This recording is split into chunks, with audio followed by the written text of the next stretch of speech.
महाभारत में कई ऐसे योद्धा थे जिन्हें बहुत ही कम आंका गया और उनमें से सत्यकी निसंदेह सबसे ऊंच स्थान पर आते थे। सत्यकी सिनी का पुत्र था जिसको दारुक युयुधान तथा सेने भी कहा गया है।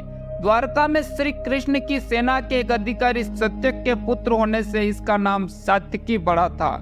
इस योद्धा को इतिहास के पन्नों में उतना स्थान नहीं मिला जितना मिलना चाहिए। सत्यकी ने शस्त्रों का ज्ञान अर्जुन से प्राप्त किया था, साथ ही एक बेहतरीन तलवारबाज भी थे।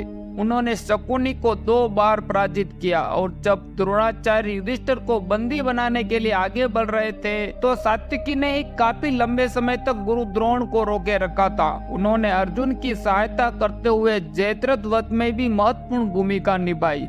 सत्यकी ने पांडव सेना के सेनापति धृष्टद्युम्न की भी जान कई बार बचाई थी। युद्ध के दौरान उन्होंने भूरिश्रवा को मार गिराया, जिसके बाद उन्हें काफी आलोचना भी मिली। सत्यकी उन कुछ चुनिंदा योद्धाओं में से थे जो युद्ध के बाद जीवित बचे और यहाँ तक कि अर्जुन तो सत्यकी को अपने समान योद्धा मानते थे। महाभारत के समय श्री कृष्ण की पूरी सेना ने कौरवों की तरफ से युद्ध किया, परंतु गुरु अर्जुन के विरुद्ध युद्ध न करने की प्रार्थना को श्री कृष्ण ने स्वीकार कर सत्यकी को पांडवों की ओर से युद्ध की अनुमति दी थी। सत्यकी ने अपने अमित तेज तथा रण कौशल के बल से द्रोणाचार्य, कौरव सेना, कृतवर्मा, कंबोजो, यवन सेना, दुशासन आदि योद्धाओं को पराजित कर दिया।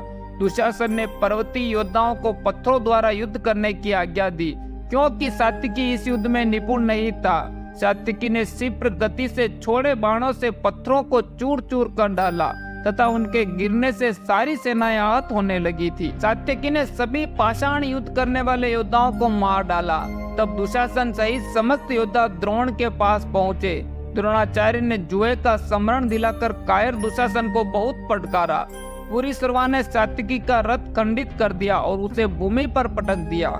भूरिश्रवा ने उसके बालों की चोटी एक हाथ में पकड़ ली तथा दूसरे से तलवार उठाई। तभी अर्जुन के प्रहार से उसका दाहिना हाथ कट गया। वह पहले तो इस बात पर रुष्ट हुआ कि अर्जुन बीच में क्यों कूद पड़ा, फिर युद्ध की स्थिति समझकर मौन हो गया।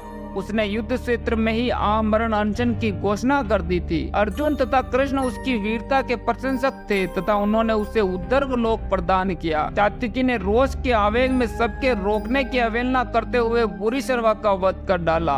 श्री कृष्ण को पहले से ही आभास था कि भूरिश्रवा सत्यकी को परास्त करेगा। एक बार श्री कृष्ण ने दारुक से अपना रथ तैयार करने के लिए कह रखा था। श्री कृष्ण ने रिष्ट स्वर से अपना शंख बजाया।